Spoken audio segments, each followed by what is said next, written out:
사도행전 20장입니다.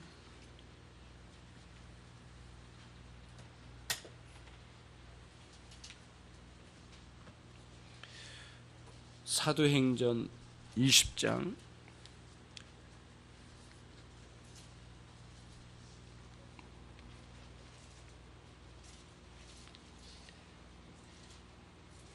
16절부터 21절까지입니다. 제가 한 절, 여러분 한 절 교독하시겠습니다. 바울이 아시아에서 지체치 않기 위하여 에베소를 지나 행선하기로 작정하였으니 이는 될 수 있는 대로 오순절 안에 예루살렘에 이르려고 급히 가미르라.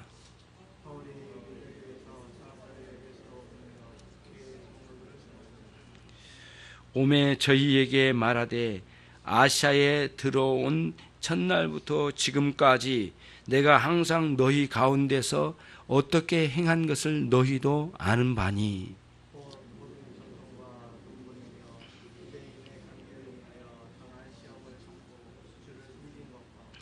유익한 것은 무엇이든지 공중 앞에서나 각 집에서나 꺼림이 없이 너희에게 전하여 가르치고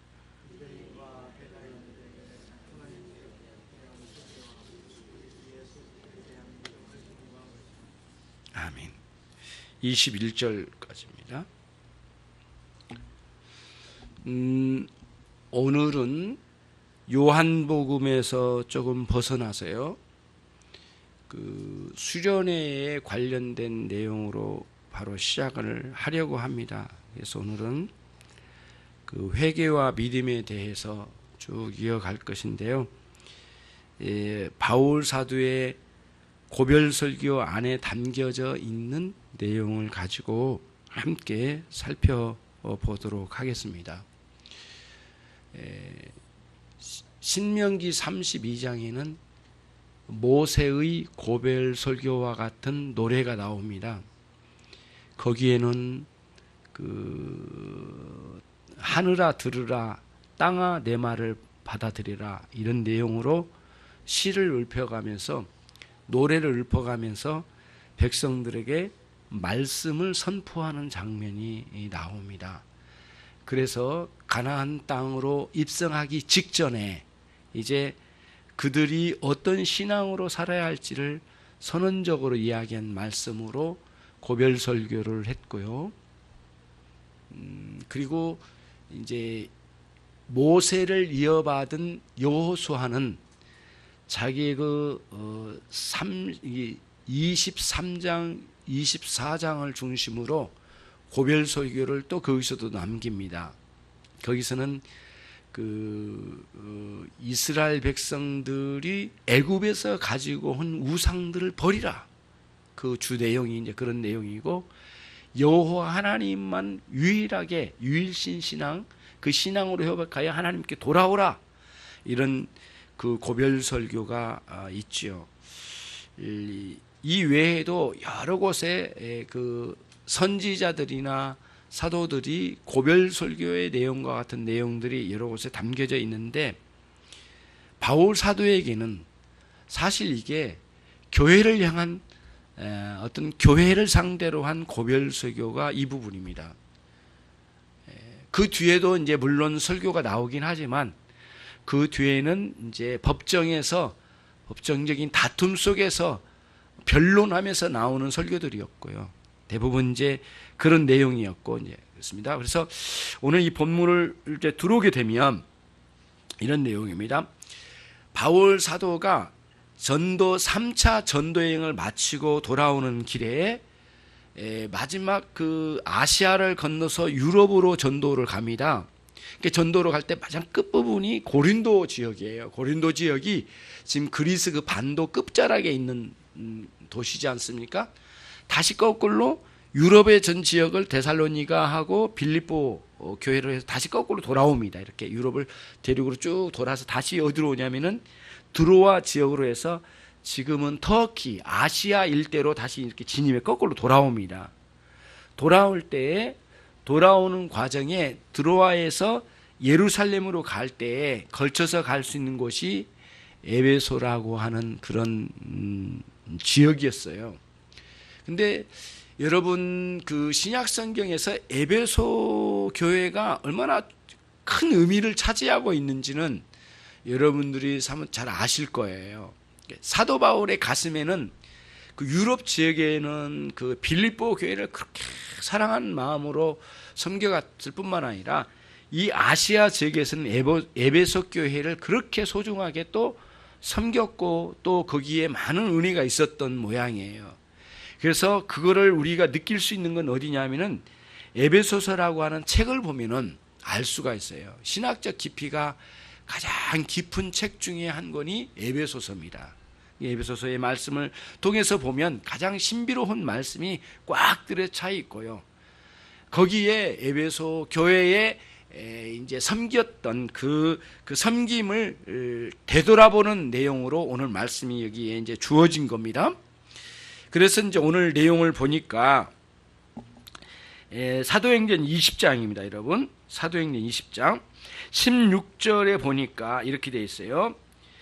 아시아에서 유럽에서 아시아로 건너왔거든요. 건너오면 바로 들어왔는데 아시아에 지금 터키 지역인데요. 거기에 지체치 않고 우리가 특히 그 에베소 같은 곳을 지나지 않고 아주 특별히 언급을 했어요. 에베소를 거기에 들르지 않고 바로 지나서 예루살렘으로 가기를 원한다. 왜 그런가 했더니 거기에 보니까 오순절이라고 하는 큰 절기가 너무 가까웠고 배를 타고 가면 그 시간대에 맞추기가 매우 어려우니까 아마도 그렇게 했을 가능성이 많아요. 그래서 본문을 해석한 사람들이 이제 이런 이야기를 해요. 당시에는 배 한 척이 뜨려면은 굉장히 많은 그 비용과 또 한 척이 뜨기에는 뭐 한 달에 몇 척밖에 안 될 가능성도 많고 굉장히 배 한 척이 뜬다는 것은 어려운 문제이기 때문에 이 배를 놓치게 되면 그 다음 이제 이런 그 오순절에 참여한다는 것은 거의 불가능한 일이 될 거다.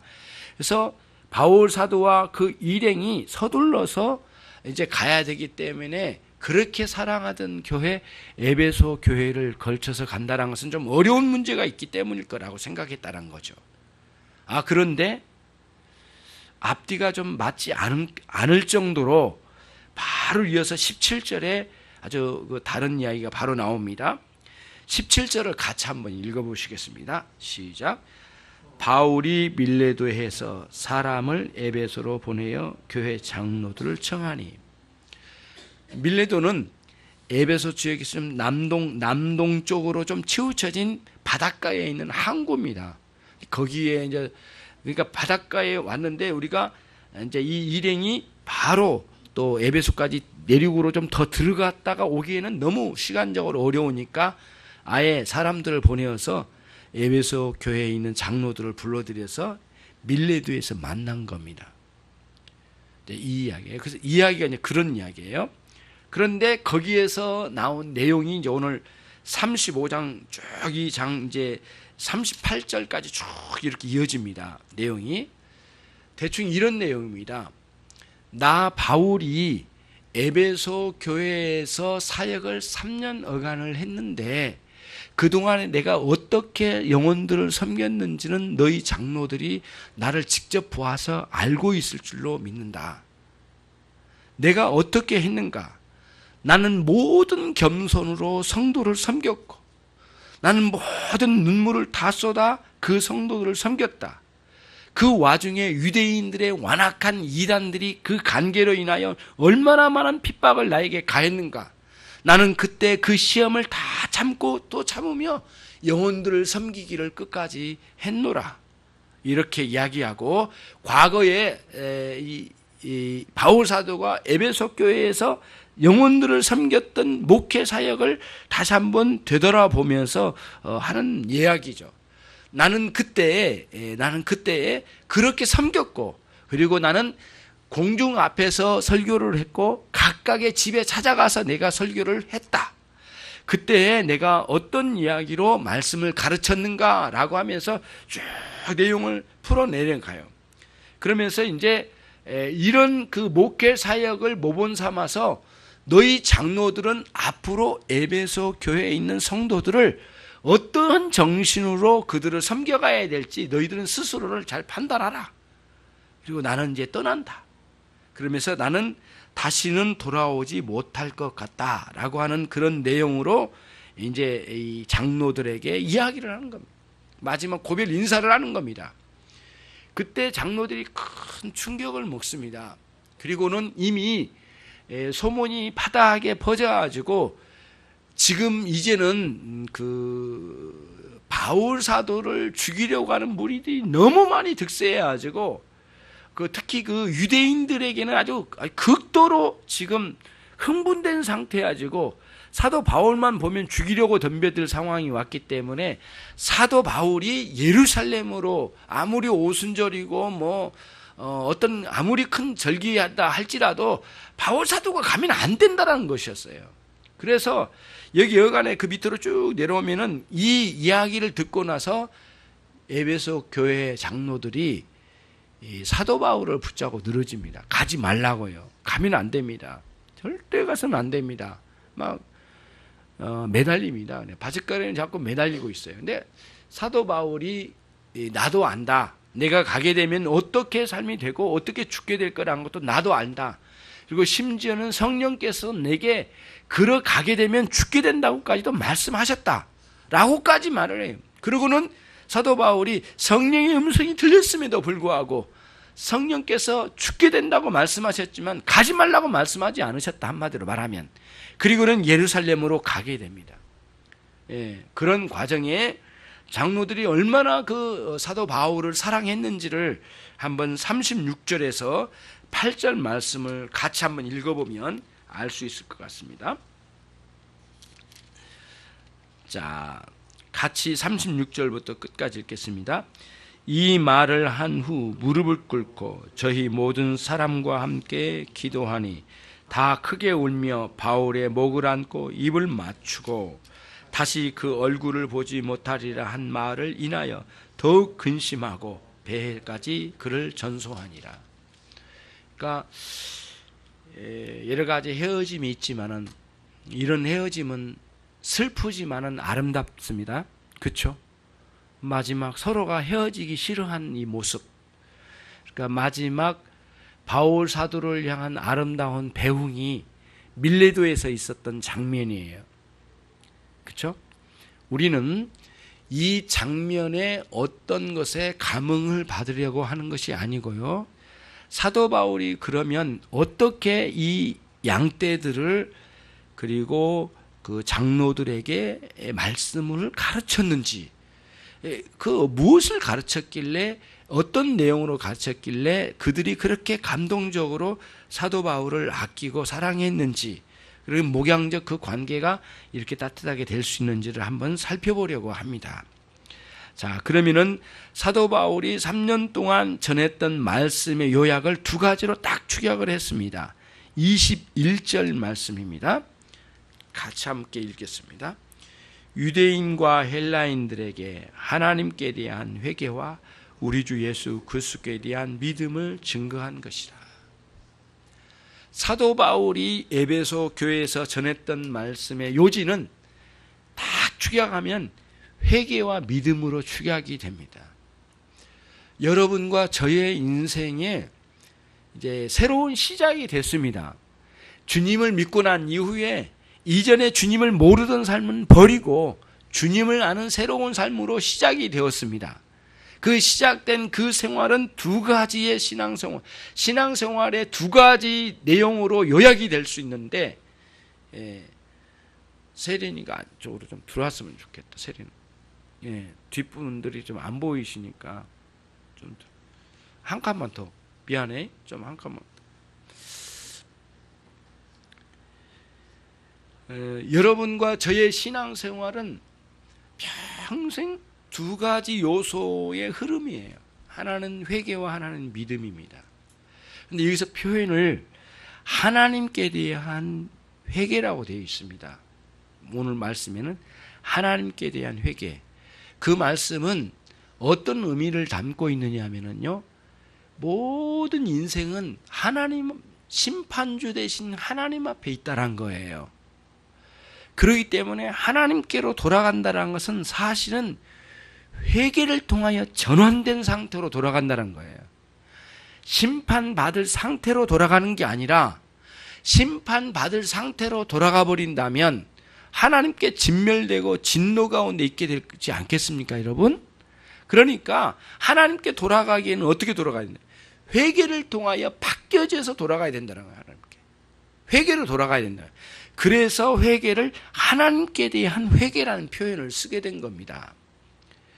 하나님께 대한 회개죠.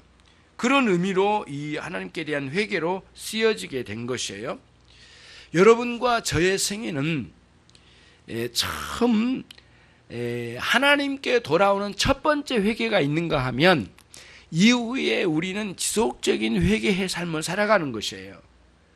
근데 여러분, 여러분과 제가 이제 살아갈 동안에 몇 가지를 좀 생각해 볼 필요가 있는데요. 이런 겁니다. 인생은 태어나서 나이를 먹고 늙어가고 세월이 되면은 죽어가는 것이라고만 생각하면 여러분 그냥 눈으로 보여지는 세상을 살고 있는 거예요. 여러분들은 조금 더 믿음의 눈으로 이 세상을 볼 필요가 있거든요. 우리는 태어나서 끊임없이 자라가는 과정 속에 있습니다. 물론 우리는 겉에 있는 몸이나 우리의 삶은 살다 보면은 어느 정도 나이를 먹고 성장이 쭉 가다가 성장이 멈추고 다시 우리 육체는 이렇게 밑으로 떨어지는 그런 모양새를 갖춘 것은 사실이에요. 그래서 우리가 늙고 나이를 많이 먹고 연세가 많이 되면 좀 어떻게 보면은 좀 작아지고 더 쭈그러들고 어떻게 보면은 좀 없어진 것처럼 느껴지지만 사실은 믿음의 관점에서 보면은 우리의 신앙은 끝없이 성장의 일로를 가고 있는 중에 있어요. 그게 신앙생활이거든요. 그러니까 여러분, 신앙생활은 두 가지 요소가 끝없이 역동적으로 흘러가는 건데 하나는 회개와 믿음인데 회개는 여러분 단 이례적인 회개로 주님 앞에 돌아온 것이 있기는 하지만 그건 첫 회개라고 그래요. 첫 번째 회개인데 이후의 회개는 지속적으로 하나님께로 돌아가는 거예요. 여러분 오늘 또 예배당에 여러분 오시지 않았어요? 그러면 이 예배당에 온 것은 뭐냐면은 단순히 그 시간이 되어서 예배드리기 위해서 온 것만이 아니에요. 그것도 의미가 있겠지만 우리는 이 예배를 통하여 끝없이 일생의 전 과정을 통하여 회개의 과정으로 하나님께로 다가가는 거예요. 그러니까 매일 우리는 조금씩 더 많이 개혁되어져서 하나님께로 가까이 가는 과정 속에 있다는 게 우리의 신앙생활이에요. 그러니까 회개의 관점에서 우리의 인생을 못 보면 자꾸 우리 좌절스러운 우리 인생을 그냥 거기서 보고 좌절밖에 못 느낄 거예요. 살다 보면은 뭐 20 몇 세만 되면 이미 우리는 삶이 이렇게 크게 정상으로 갔다 다시 꺾여서 내려온다면서요. 육체라는 게 그렇게 돼 있다네요. 그러나 우리는 육체의 관점으로만 보면 너무 슬퍼요. 그런 것이 아니에요.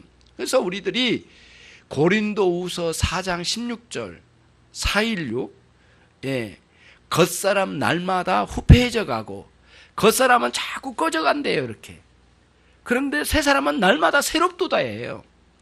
여러분 그 고린도후서 4장 16절의 말씀을 해석을 할 때 두 가지로 해석을 합니다. 하나는 뭐냐면은 그 겉사람이 이 몸뚱이와 함께 우리가 생활하고 있는 모든 생활 전 방향에서 모든 방면에서 우리 생활을 겉사람이라고 해석하는 그런 사람도 있고요. 그 겉사람을 우리 안에 있는 옛사람이 있잖아요. 하나님을 끝없이 부정하려고 하는 옛사람, 그 옛사람이라고 해석하는 부류가 있어요. 두 부류가 있거든요. 그러나 이제 우리들이 한번 살펴볼 필요가 있는데 잘 보면은 이 본문을 쭉 내려다 보면은 결국에는 날마다 후패해져가는 겉사람은 무엇이고 날마다 새로워지는 새 사람은 무엇이냐라고 할 때에는 뭐냐면은 이 겉사람은 옛날에 내가 하나님을 부정하며 살던 겉사람이에요. 그러니까 계속 그렇게 되는 거예요. 왜 그러냐면 그건 뭐냐면은 매일 회개의 삶을 살아가기 때문에 그런 말이 나오는 거예요. 만약에 회개의 삶이 안 이루어지면 겉사람이 옛사람이 자꾸 후패해져 가고 새 사람 신앙으로 살고자 하는 신앙의 성장은 없는 거죠. 그렇잖아요. 그러나 우리는 여러분과 저의 인생은 단순히 세월이 흘러서 나이를 먹어가는 인생이 아니라 그 속에는 영적 비밀이 있는 거예요. 그래서 여러분과 저는 끝없이 옛사람이 후패해져 가고 새 사람이 날마다 새로워진 삶으로 진군해 나가는 거예요. 예. 물론 칼빈 선생님은 겉사람을 우리의 전방의 생활의 우리의 생활의 모든 부분이라고 해석을 그렇게 했는데요. 로이 존스 목사님은 이 부분을 옛사람으로 해석을 했는데 저도 옛사람으로 해석한 게 옳다라고 하는 생각이 자꾸 굳어지더라고요. 이 본문을 아까 고린도후서 4장 16절에 겉사람은 날마다 후패해져 가나 새 사람이 날마다 새 사람이 새로워지더라, 이런 말씀의 내용이 그런 의미를 담고 있다고 생각해요. 어떤 관점으로 볼 때요? 회개라는 관점으로 볼 때요. 그러니까 여러분, 회개는 그냥 교회에 나와서 기도할 때만 하는 회개가 아니에요. 내 생활에서 끝없이 내 인생이 개혁되어진 것이기 때문에 회개하는 순간도 있지만은 내 삶이 뭐가 잘못됐는지를 고뇌하고 아파하며 쓰라린 마음을 가지고 슬퍼하며 가는 거예요. 예. 주님은 십자가에서 우리를 위하여 피 흘리셨는데 우리는 우리 눈에서 끝없이 눈물의 세월을 보내는 거예요. 이 눈물은 너무너무 값진 눈물인데 회개의 눈물이에요. 이때의 회개의 눈물은 내 인생이 개혁되어지고 새로워지는 끝없는 전진이 있는 과정에 있는 고뇌의 가슴에 흐르는 눈물을 말해요. 그런 의미에서 끝없이 변화가 일어나야 돼요. 이게 개혁주의 정신이거든요. 변화가 안 일어나면 안 돼요. 머물러 있으면 안 돼요. 예. 여러분 10년 전, 5년 전, 3년 전 신앙이 그대로 유지되고 있다. 그건 다 거짓말이에요. 멈춰있는 건 모두 뒤로 물러서는 거예요.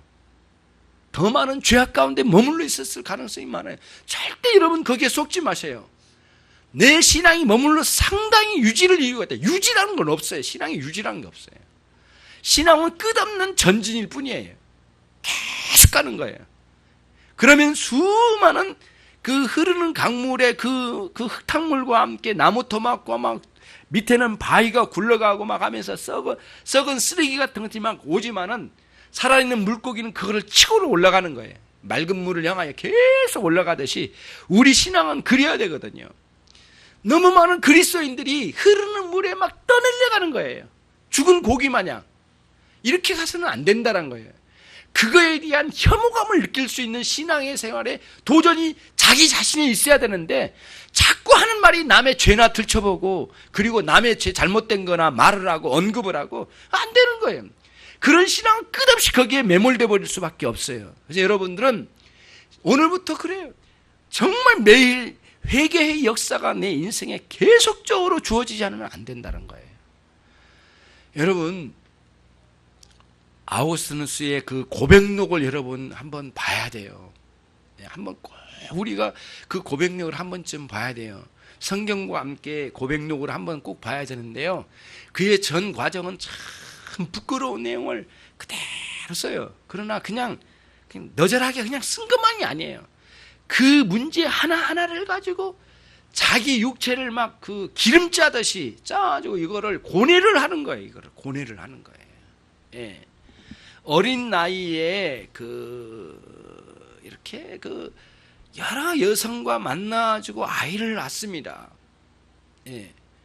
그리고 나중에 그 큰 목회자가 되고 이렇게 그 큰 목회자가 돼가지고 그때 당시에 사제 중에 최고의 레벨에 위에 있는 그 사제가 됐거든요. 여러분 굉장히 그 고백록을 보면은 그런 내용이 나와요. 그 낳은 사생아를 버리지 않았어요. 그 여인을 보내주고 자기는 이제 그리스도와 함께 산다라고 이야기했는데 그 여인이 낳아준 아이를 같이 데리고 살아요. 그러면 그 기라성 같은 그 사제들이 찾아와요. 그 어거스틴에게 배우려고. 근데 그 옆에다가 딱 자기가 그 어렸을 때 그 바람 피우면서 그 이름도 잘 모르는 그 여인들에게 낳은 아이를 옆에다 세워놓고 같이 대화를 해요. 신학적 논쟁을 해요. 이게 무슨 뜻입니까? 자기의 죄악을 숨기지 않는다는 거예요. 그리고는 아이를 옆에 두고 그렇게 극진하게 사랑을 베풀어요. 그리고는 신앙적 대화를, 이 아이와 대화를 나눠요. 자기가 더러운 생활을 하면서 낳은 아이를 두고 말이죠. 그리고는 죽는 날까지 그 아이를 살펴주는 거예요. 이게 이제 그러면서 단 하루 이틀 회개가 아니에요. 계속적으로 회개해 나가는 거예요. 예, 회개는 거예요. 그래서 여러분, 제가 오랜 세월 동안 헛생각을 한 게 있었거든요. 그 중에 하나가 뭐냐면은 이런 거예요. 예수님께 막 고뇌하면서 회개했어요. 고2 때 저는 회심했거든요. 막 부르짖고 하나님께 회개했거든요. 그런데 몇십 년 후에 회개했던 그 죄가 다시 기억이 나는 거예요. 그거 가지고 사람들에게 물어봤거든요. 믿음의 선배들에게 가서 물어봤더니 그거는 마귀가 준 마음이니까 닉! 하고 쫓아버려라. 그 생각이 나면 옛날 회개한 그 죄는 다 이제 하나님 용서했으니까 다시 생각나면은 마귀가 준 거니까 닉! 하고는 쫓아버리래요. 그리고는 기억에서 지워버리래요. 근데 어거스틴의 고백록을 읽으니까 너무 기가 막힌 거예요. 이제 너무 늦게 읽은 거예요. 이거를. 뭐라고 나왔느냐면은 내가 오래전에 피눈물 나게 회개했던 그 죄가 다시 떠오르게 한 것은 하나님이신데, 마귀가 아니라 하나님이신데, 현재의 죄에 대하여 느끼지 못하고 슬퍼하지 못하고 회개하지 못한 걸로 인하여 하나님 옛날에 그 죄라도 기억나게 해주심을 통하여 지금 현재의 죄를 꿰뚫어 보도록 나를 이끌어내신 하나님의 역사다, 그런 거예요. 거기서 너무 충격을 먹었어요. 몇십 년 동안 하고 쫓아냈던 그 죄에 대한 기억이 뭐냐고, 이게 지금. 그래서 어거스틴에게서 회개에 대해서 조금 배웠어요. 너무 부족한 제가 조금이라도 어거스틴에게 배운 것 같아요. 그의 회개의 생활은 일생 전 과정이에요. 일생 동안 죽는 날까지 회개의 삶이에요.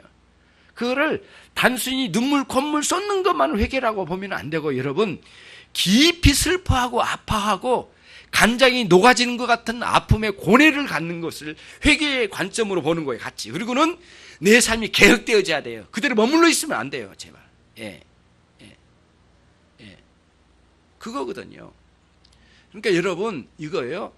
나는 원래 이래요. 이렇게 말하면 안 돼요. 그렇게 말하면 안 돼요. 그렇게 하면은 절대 머물러 있으면 안 돼요. 여러분, 정치 세력도 그렇고 어느 집단들은 그렇고 개혁되지 않으면 안 되거든요. 개인의 삶도 반드시 개혁되어져야 돼요, 여러분들이. 매일 회개의 역사가 계속 일어나야 돼요. 하나님 앞에. 그래서 점점점 옛삶은 겉사람 옛삶은 자꾸 물러가고 새로운 삶으로 도전해서 나가야지 왜 거기 머물러 있느냐고요. 그렇게 기도 생활을 하지 않던 인생을 버려야 된단 말이죠. 또 가야 되는 거예요. 또 도전해서 기도 생활을 가야 되잖아요. 가는 거죠. 여러분, 아무리 더워도 교회가 시원하지 집에서 죽도록 견뎌봐요. 금요기도에 왜 안 나오셔요, 여러분들은?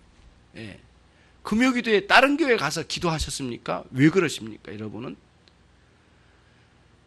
여러분은 제가 야단치는 것으로 여러분들이 그냥 지나간 게 아니고는 여러분 스스로를 개혁시키십시오. 바뀌어져야 됩니다. 정말 개혁되어야 돼요. 바뀌어지지 않으면 안 돼요. 저도 매일 그러거든요. 내용은 그래요. 나는 55세다. 그러나 나는 이제는 시작이다. 이제는 나 지금부터 살 거야. 이제부터 살 거야. 그거거든요. 여러분, 아이를 낳았는데 20, 30대가 돼가지고 어린아이처럼 응아리 하는 어린아이처럼 그렇게 부모 밑에서 뒹굴고 있다면 여러분은 지옥 같은 상황이 될 거예요. 이거는 저주스러운 거 아니겠어요?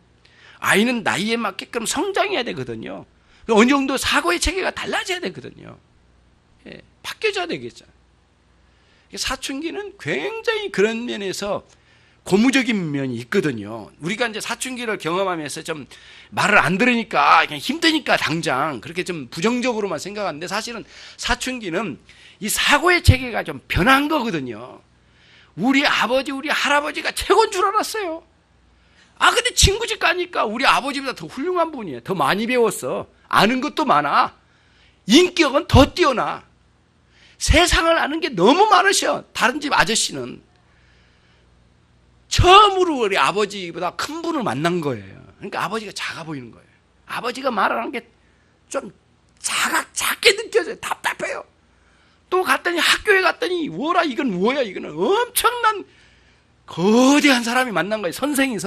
모르는 게 없어. 또 아는 것만 가르치겠지만은 선생님 막 하는데 일사천리로 가르치는 선생님이 너무 커 보인 거예요. 교장 선생님, 교감 선생님 그 훈시의 말씀에 막 나가 떨어질 것 같아. 우리 아버지는 너무 작아.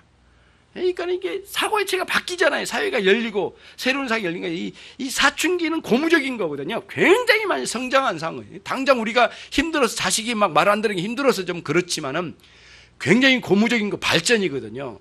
이 개혁되어지고 있는 거예요. 어때 사고의 체계 개혁되어진 과정이잖아요.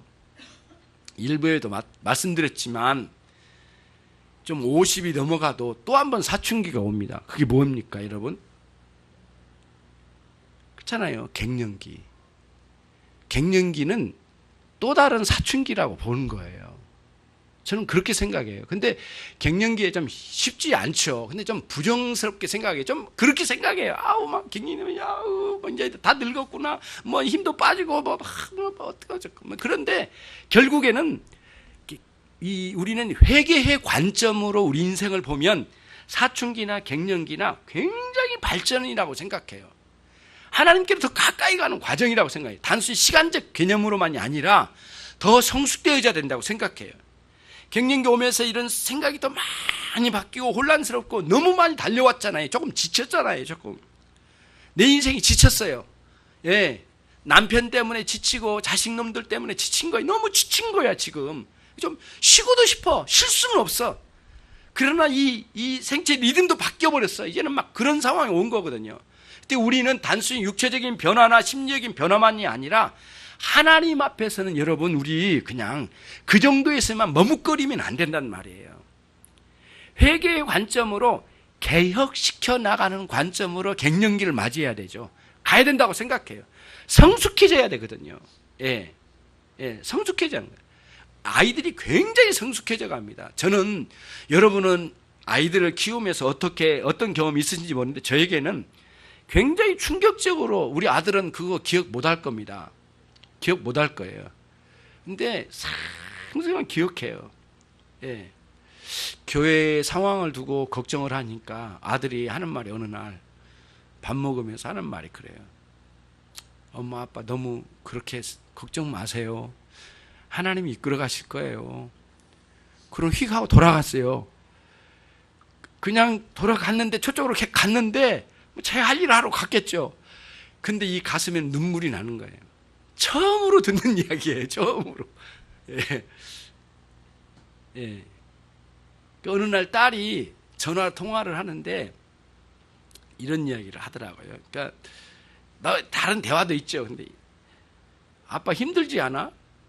거기 교회에서 잠자면 힘들 텐데 막 허리도 개이고 막 그럴 텐데 아빠 괜찮아? 야, 눈물이 핑 돌더라고요. 성숙했다라는 느낌이 드는 거예요. 그냥 단순한 위로가 아니라 눈물이 핑 도는 거예요. 이런 말을 처음 들어본 거예요. 저에게는 막 너무 생소한 거예요. 그러니까 애들이 성장한다는 거에 대해서 굉장히 감사가 있잖아요. 이렇게 뭔가 어떤 면에서든지 개혁되어져야 된다고 생각해요.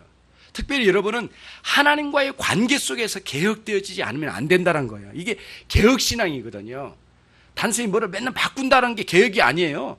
우리의 모든 성품이나 인격이나 모든 면에서 바뀌어져야 되는 거예요. 자꾸 가까이 가야 되는 거예요. 하나님 앞으로. 좀 더 가까이 가는 거예요.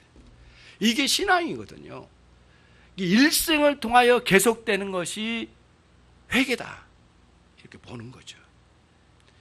문제는 이제 그 다음이에요.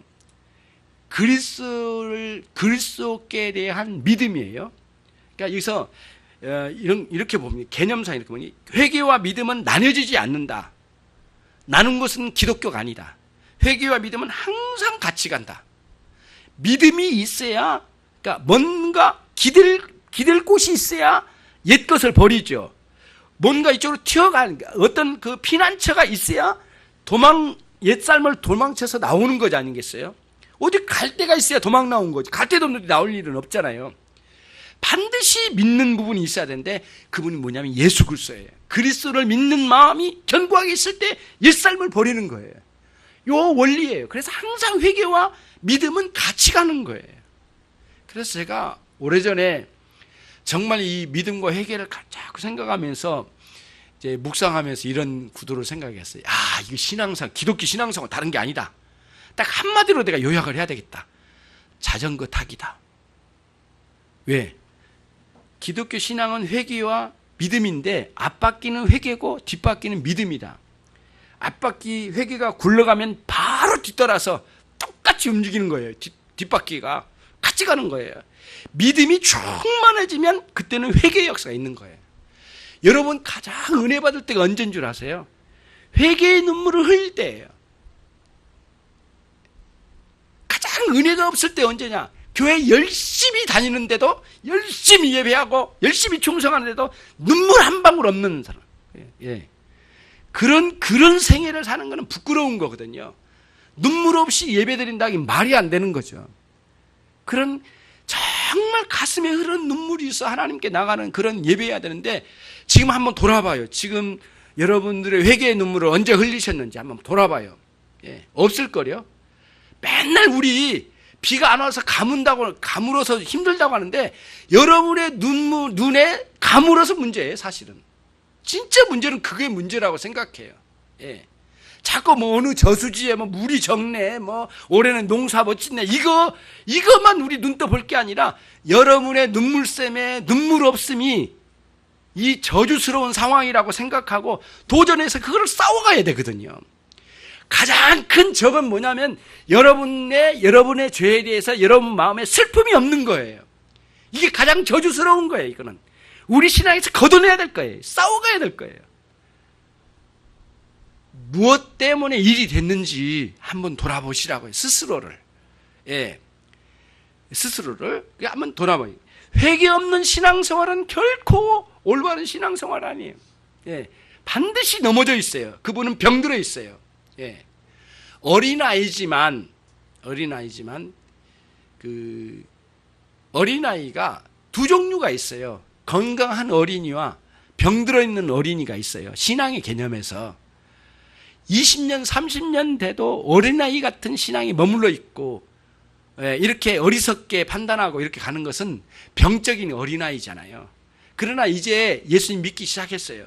예, 몇 년밖에 안 됐어. 그러나 또 좀 성숙했어. 근데 어린아이야. 판단한 것도 약하고 뭐 이렇게 약해. 아, 그거는 건강한 어린이에요. 예.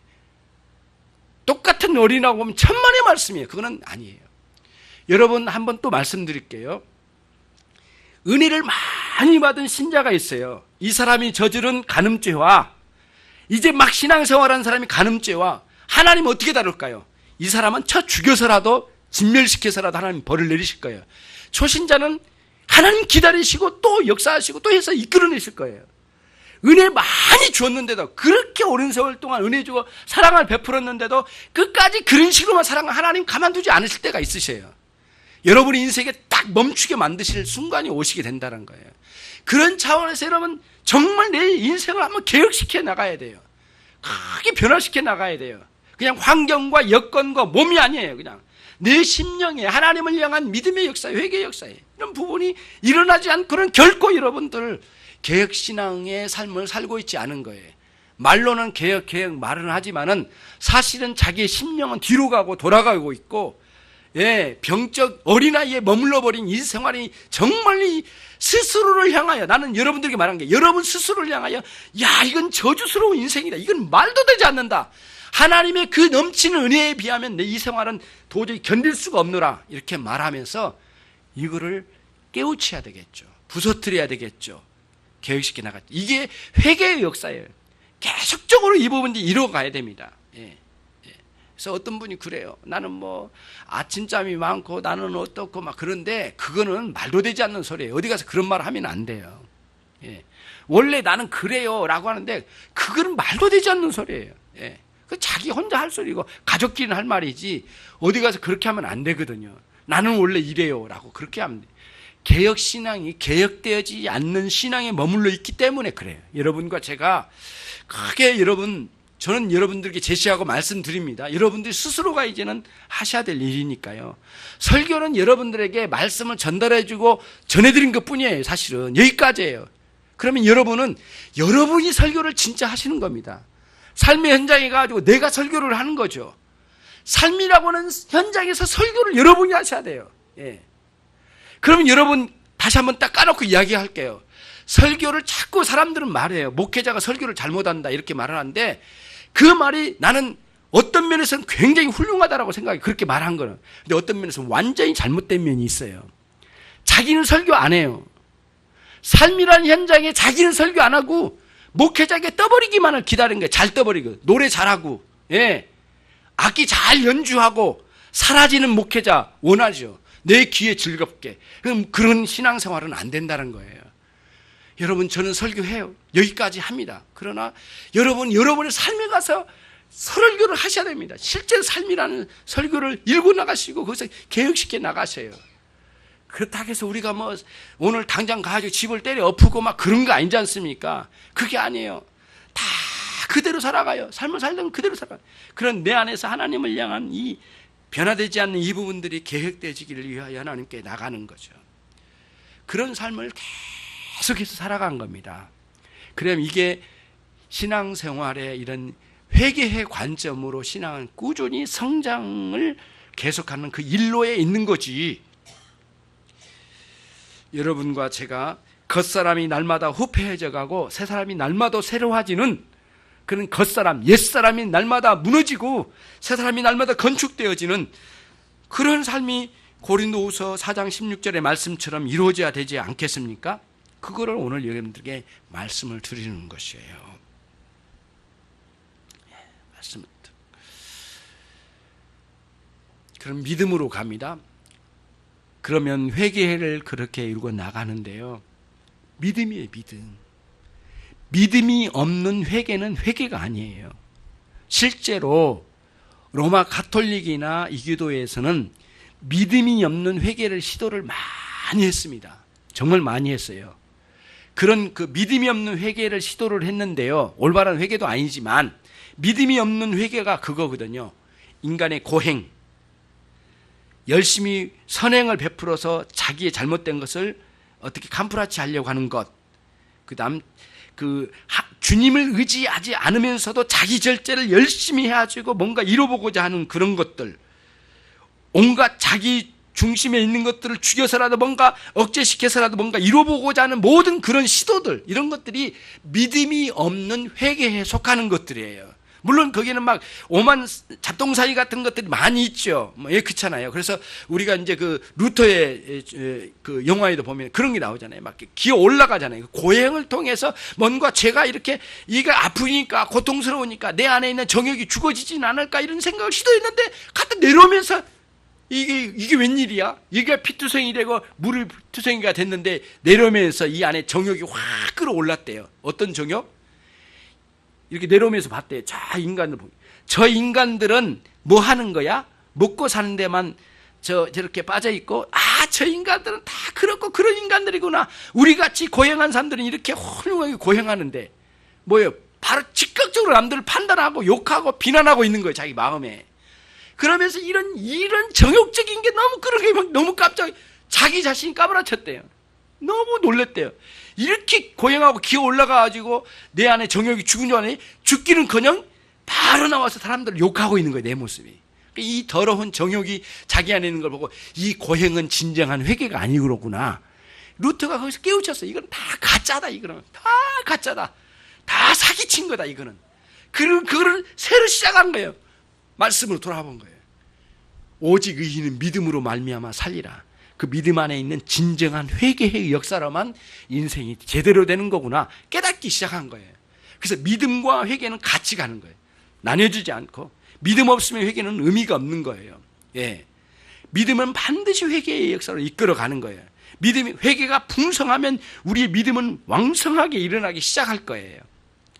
우리 주님은 십자가에서 아까 말씀드린 대로 피 흘리시지만, 우리 눈에서는 회개의 눈물이 계속 흘려진 겁니다. 의심 없는 믿음은 없습니다. 여러분 믿음 안에 의심이 없다면 그건 가짜예요. 항상 의심이 따라와요. 믿으려고 하는데 이게 뭘까 의심이 오는 거예요. 이게 뭘까 의혹이 따라온 거예요. 의심 없는 믿음이 아니에요. 예. 그러니까 여러분 믿음이 좋다고 하는 사람 중에 위험성이 뭐냐면 나는 의심되는 게 하나도 없어. 다 믿어져. 그건 가짜예요. 예. 잘못된 거예요.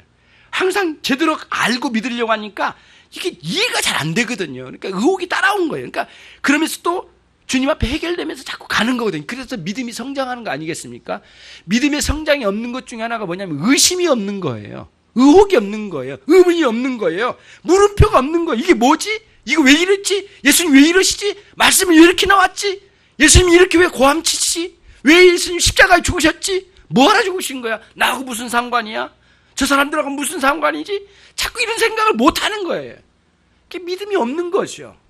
그러니까 성경에다가 계속해서 물음표를 가지고 가야 돼. 퀘스천마크를 가지고 계속 들이대야 돼. 성경에다. 이건 뭐냐? 이게 왜 있지? 왜 이러지? 왜 이러지? 여러분, 아이를 기르다가 오해하지 마십시오, 여러분. 의문이 많고 질문이 많은 애들은 굉장히 뛰어난 가능성이 있어요. 가능성이 아직은 뭐 또 잘못된 길로 갈 수도 있으니까 가능성이 굉장히 많다고 생각돼요. 제가 어렸을 때부터 질문이 많은 친구들이 그렇게 좋더라고요.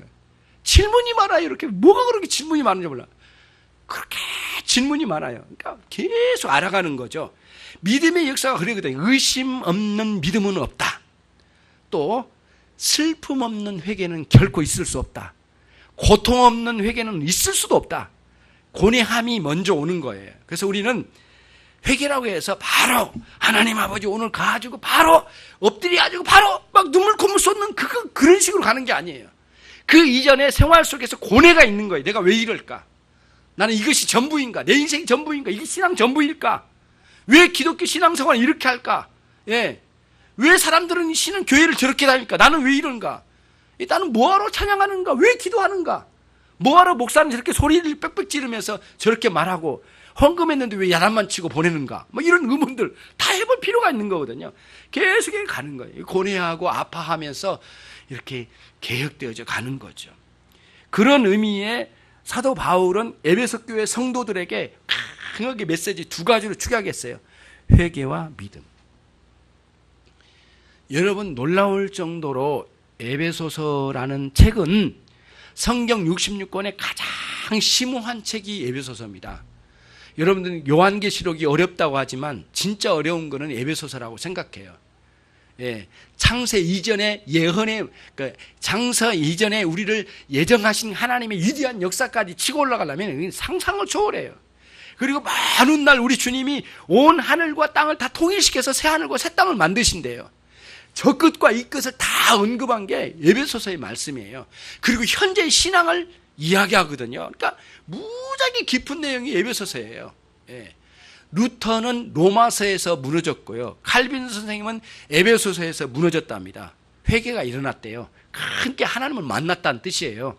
그런 변화가 일어났대요. 여러분과 제가 에베소서에 그런 글을 쓸 정도로 얼마나 많은 사람들을 가르쳤을까? 그리고 많은 사람들이 들었을까? 아담의 신전에서 수많은 사람들이 이방 신 앞에서 굽실거리고 무릎을 꿇는 저 비참한 상황 속에 있는데 그 중에서 나온 이 인생들이 우리 주님을 만나가지고 새 사람 된 저들에게 믿음과 회개의 말씀으로 그들을 가르쳤으니 얼마나 위대한 가르침이었겠느냐고요. 그것도 그 위대하고 높은 그 사도가 자기의 모든 눈물을 쏟았고 자기의 모든 겸손을 다 쏟아서 다 희생해서 누구에게도 싸우지 않고 수많은 사람들이 돌팔매질의 속에서도 견디면서 그거를 감당해냈다는 거예요. 에베소 교회. 그러니 장로들이 끌어안고 엉엉 울었지요. 그렇죠? 네, 36절에 다시 한번 읽겠습니다. 아까 읽었지만 우리 36절로 38절인데 이 말씀은 뭐냐면은 마지막 고별 인사예요. 그리고 이렇게 가서 순교했어요. 사도 바울이 그것을 알았어요. 그렇기 때문에 장로들이 끌어안고 엉엉 우는 장면이 밀레도 그 뭐랄까 바닷가에서 같이 읽습니다. 이 말을 한 후 무릎을 꿇고 저희 모든 사람과 함께 기도하니 다 크게 울며 바울의 목을 안고 입을 맞추 다시 그 얼굴을 보지 못하리라 한 말을 인하여 더욱 근심하고 배에까지 그를 전송하리라. 그 바닷가였죠. 배가 진성하면서 막 엉엉 울고 막 끌어안고 난리가 난 모양이에요. 예. 바울 사도가 그렇게 키가 크지 않다고 하는 거 보니까 장로들 키가 큰 것 같아.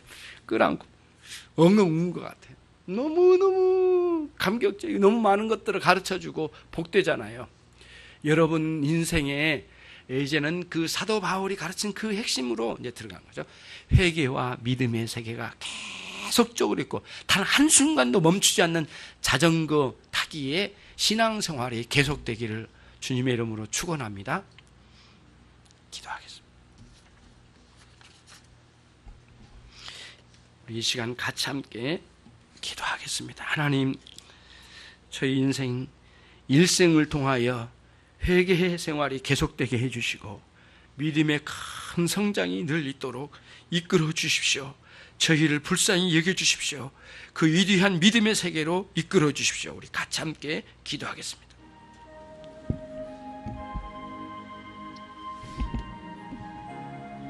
자비로우신 하나님 아버지, 오늘 이 시간 저희들의 신앙생활에 대하여 두 가지로 요약했습니다. 하나님 아버지, 회개와 믿음 생활입니다. 하나님 아버지, 우리가 그리스도 앞에 나아가 그리스도를 의존하는 참된 믿음 안에 살기를 원하고 그리스도께서 주신 위로를 얻으며 날마다 주님 앞에 살아가기를 소원한 마음으로 이 시간도 엎드립니다. 사랑이 많으시고 자비하신 하나님 아버지, 날마다 옛사람이 죽어져 가고 새사람이 날마다 성숙되어져 가기를 원합니다. 하나님 아버지, 이와 같은 회개의 역사가 날마다 우리의 삶에 계속되기를 원하오니 하나님 아버지, 우리의 신앙이 성숙되어져 날마다 자라가는 우리 모두가 될 수 있도록 하나님 아버지 도우시고 역사해 주시기를 소원합니다. 성령 하나님 아버지, 말씀하여 주옵소서. 이제 하나님 아버지, 우리가 어떤 삶을 살아야 할지 하나님 아버지의 말씀에 대하여 끝없는 의문이 우리 안에 있게 해주시고 그 의문이 해결되어지며 주님 앞에 새로운 아버지 해결과 함께 신앙의 놀라운 성장이 있도록 하나님여 도우시고 역사해 주시기를 소원합니다. 여기에 머물러버린 우리의 신앙을 향하여 하나님 도전할 수 있도록 하나님이여 도와주시고 역사해 주옵소서. 여기에 머물러버린 신앙과 회개 없음을 아버지 한탄하며 주님 앞에 돌아와 회복의 역사가 있도록 모든 성도들을 새롭게 해 주시옵기를 원합니다. 각각의 심령들에게 이러한 변화가 있어야 될 줄로 믿습니다. 아버지, 깊은 회개와 아버지 높은 믿음의 세계가 우리 가운데 펼쳐질 수 있도록 하나님 아버지 역사해 주옵소서. 성령이여 말씀으로 우리를 다스려 주시고 그 말씀으로 깨닫게 해주시고 주님 앞에 새롭게 변화받는 모든 영혼들이 될 수 있도록 하나님이여 도우시고 역사해 주시옵기를 원하옵나이다. 예수 그리스도의 이름으로 기도 올려옵나이다.